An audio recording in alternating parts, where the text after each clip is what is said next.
Iran imeripotiwa kuongeza mapato yake ya kila siku kutokana na mafuta mara 2 tangu mwishoni mwa Februari, ikitumia fursa ya shinikizo na uchokozi unaoendelea kutoka Marekani na Israel kama faida ya kimkakati ya kifedha. Hii inakuja wakati ambapo mzozo huo unaingia wiki yake ya 5, ukibadilisha kwa kiasi kikubwa mazingira ya kijiografia katika sekta ya nishati.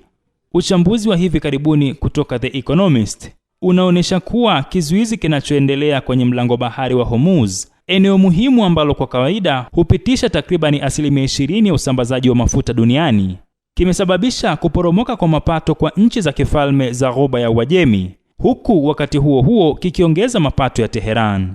Takwimu zilizotajwa na The Economist zinaonesha kuwa Iran kwa sasa inasafirisha kati ya mapipa milioni 2.4 na 2.8 kwa siku, ikiwa ni pamoja na mapipa milioni 1.5 hadi 1.8 ya mafuta ghafi. Kwa kuwa usambazaji wa kimataifa unazidi kuwa mgumu kutokana na kuyumba kwa hali ya usalama, bei za mafuta zimepanda na Iran imetumia fursa hii vizuri. Wachambuzi wanaeleza kuwa mfumo wa mafuta wa Teheran umeonyesha uthabiti mkubwa, ukijirekebisha na uhasama unaoendelea na vikwazo ili kudumisha shughuli zake. China inabaki kuwa soko kuu, ikinunua zaidi ya 90% ya mauzo ya nje ya Iran. Vinu vidogo vya kusafisha mafuta vinavyojulikana kama teapot refineries vinaripotiwa kununua mafuta ghafi ya Iran kwa bei zinazokaribia viwango vya Brent. Katika mabadiliko makubwa kutoka miaka iliyopita ambapo mafuta ya Iran yaliuzwa kwa punguzo kubwa kutokana na vikwazo, bidhaa hiyo sasa inauzwa kwa bei za juu.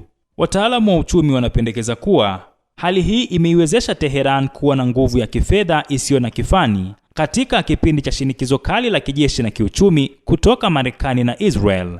Waangalizi wanaeleza maendeleo haya kama mfano wa uthabiti na mabadiliko ya kimkakati, yakiwezesha jamhuri hiyo ya Kiislamu kupunguza athari za vitisho vya kibeberu licha ya juhudi za kutenga sekta yake ya nishati. Abdul Nasir Mwita, Rubaza Kimataifa.